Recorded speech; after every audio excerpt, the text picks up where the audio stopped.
검찰이 윤석열 대통령에 대한 구속기간 연장을 법원에 재신청했습니다. 앞서 법원은 공수처 사건을 넘겨받은 검찰이 별도로 보완 수사를 할 법적 근거가 부족하다며 구속기한을 연장해주지 않았는데요. 취재기자 연결해 자세히 알아보도록 하겠습니다. 권준수 기자. 네, 사회부입니다. 네, 법원의 불허 결정이 나온 지 얼마 되지 않았는데 검찰이 다시 허가 신청을 냈다고요?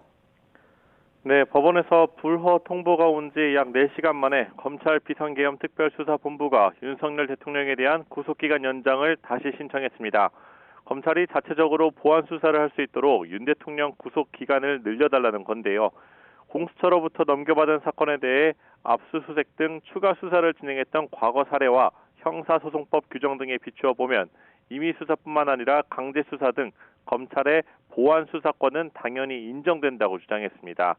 또 공수처가 지난 2021년 9월 조희연 전 교육감의 해직교사 특별채용 의혹에 관해 기소를 요구했을 때는 검찰이 사건을 넘겨받고 보완 수사를 진행해 조 전 교육감을 불구속 기소한 사례도 있다고 설명했습니다.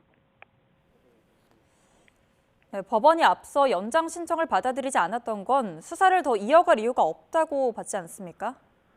맞습니다. 서울중앙지방법원은 어젯밤 늦게 윤석열 대통령의 구속기간 연장을 불허한다고 밝혔습니다. 이 공수처가 수사한 뒤 기소를 요구한 사건에 대해 검찰이 수사를 이어나갈 타당한 이유가 있다고 보기 어렵다고 봤습니다. 특히 공수처가 독립된 위치에서 범죄를 수사하게 하는 공수처법의 입법 취지나 공정성 담보를 위해 수사와 기소를 분리한 공수처법 규정 취지 등을 고려했다고 설명했습니다. 또 검찰의 보완 수사권 유무나 범위에 대해 명시적인 법적 규정이 없다는 점도 근거로 들었습니다. 네, 앞서 어젯밤에 구속 연장 불허 결정이 나오고 윤 대통령 측은 환영하는 입장을 밝혔었죠. 네, 법원의 결과가 나왔을 당시 윤 대통령 변호인단은 30여 분 만에 공식 입장문을 발표했습니다.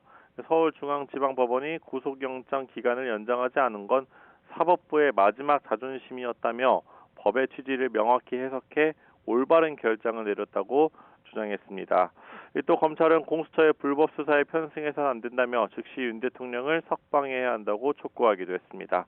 지금까지 사회부에서 전해드렸습니다.